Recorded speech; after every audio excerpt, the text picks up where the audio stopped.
ضربة موجعة للمنتخب الوطني الجزائري وليوسف بلايلي وجماهير مولودية الجزائر. وفي سياق آخر خبر مفرح للجماهير الجزائرية، لايك واحفظ الفيديو لعلك تحتاجه وتابعنا للأخير.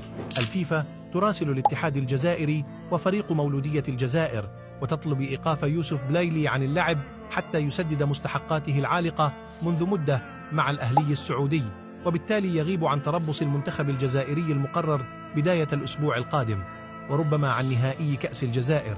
وكشفت إدارة المولودية في بيان عبر صفحتها الرسمية تلقيها مراسلة من الفيفا بخصوص الغرامة المفروضة على بلايلي اتجاه ناديه السابق الأهلي السعودي.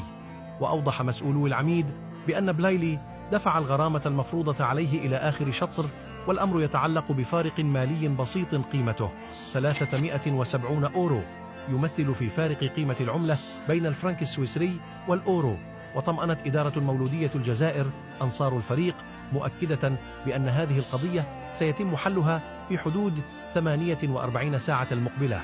وفي سياق آخر، خبر مفرح للمنتخب الجزائري، سيكون الدولي الجزائري أمير سعيود لاعب نادي الرائد السعودي ضمن تعداد المنتخب الوطني المعني بتربص جوان المقبل. وكشفت إدارة نادي الرائد السعودي عن تلقي أمير سعيود دعوة المنتخب الوطني، وعليه سيسجل النجم السابق لشباب بلوزداد تواجده في قائمة اللاعبين المعنيين بتربص جوان الداخل، والتي سيكشف عنها الناخب الوطني فلاديمير بيتكوفيتش هذا الخميس. كما سيكون أمير سعيود معنيا بالمباراتين المقبلتين للمنتخب الوطني أمام كل من غينيا وأوغندا برسم تصفيات مونديال 2026